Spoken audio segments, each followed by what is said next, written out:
Do subscribe my channel and click on bell icon for latest recipe updates. Hi అండి, welcome to my channel. ఇప్పుడు పండు మిరపకాయల season కదా, అందుకని నేను ఈ పండు మిరపకాయలతో నిలవ పచ్చడి చూపించబోతున్నానండి. ఈ పచ్చడి తయారు చేయడానికి కావాల్సిన పదార్థాలు చూద్దాము. ముందుగా పండు మిరపకాయలు నేను 1/2 కిలో తీసుకున్నానండి. 1/2 కిలో పండు మిరపకాయలు తీసుకుని వీటి పైన ఉన్న ముచ్చిక తీసేసాను. తీసి వీటిని ఒక తడి బట్టతో దుమ్ము ఏం లేకుండా తుడుచుకోవాలండి. తడి బట్టతో తుడిచిన తర్వాత వీటిని ఫ్యాన్ గాలికి పూర్తిగా ఆరనివ్వాలి. పూర్తిగా ఆరాలండి, ఏ కాస్త పదనున్నా కూడా మళ్ళీ పచ్చడి బూజు చేస్తుంది. ఇప్పుడు నెక్స్ట్ మెంతి పొడి 1 టేబుల్ స్పూను, వెల్లుల్లి రెబ్బలు 7 నుంచి 8, నూనె 50 గ్రాములు, చింతపండు 50 గ్రాములు, కరివేపాకు 2 రెమ్మలు, తాలింపు దినుసులు 1 టీ స్పూన్ చొప్పున, ఎండుమిరపకాయలు 2, ఉప్పు 40 గ్రాములు. ఇక్కడ ఆయిల్ ఉన్న ఉప్పు మీ టేస్ట్కి అకార్డింగ్గా ఎక్కువ తక్కువ చేసుకోవచ్చండి. పండుమిరపకాయ నిలవ పచ్చడి తయారు చేయడానికి కావాల్సిన పదార్థాలు చూసాం కదా. ఇప్పుడు తయారీ విధానం చూద్దాము. ముందుగా పూర్తిగా ఆరిన ఈ పండు మిరపకాయల్ని చిన్న ముక్కలుగా కట్ చేసుకోవాలండి.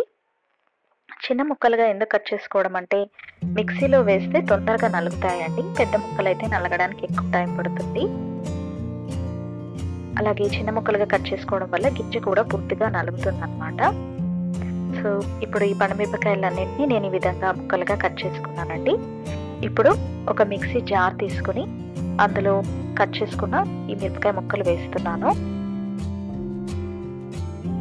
ఇప్పుడు ఇందులో ఉప్పు వేస్తున్నానండి. నెక్స్ట్ చింతపండు, అలాగే దూరగా వేయించుకున్న మెంతుల్ని ఈ విధంగా పొడి చేసి పెట్టుకున్నాను, ఆ మెంతి పొడి. ఇప్పుడు వీటన్నింటినీ మిక్సీ పట్టుకుందాము. చూస్తున్నారు కదండి, ఈ విధంగా మిరపగింజలు పూర్తిగా నలిగేంత వరకు మిక్సీ పట్టుకోవాలి. మీరు దీన్ని వెట్ గ్రైండర్లో కూడా వేసి గ్రైండ్ చేసుకోవచ్చు. ఎక్కువ క్వాంటిటీలో చేసుకున్నట్టయితే బయట గిన్నెలో పట్టించుకుంటే మంచిది. సో ఇప్పుడు దీంట్లో మనం తాలింపు పెట్టుకుందాము. దీనికి ముందుగా స్టవ్ మీద ఒక పెనం పెట్టి ప్యాన్ వేడెక్కిన తర్వాత ఇందులో ఆయిల్ వేస్తున్నాను. ఆయిల్ బాగా వేడెక్కాలండి. ఆయిల్ వేడెక్కిన తర్వాత ఇందులో ఈ తాలింపు దినుసులు, ఎండుమిరపకాయలు వేస్తున్నాను. ఇవి కాస్త చిటపటలాడాలి. ఇప్పుడు ఇందులో కాస్త నల్లగొట్టుకున్న వెల్లుల్లి రెబ్బలు వేస్తున్నాను.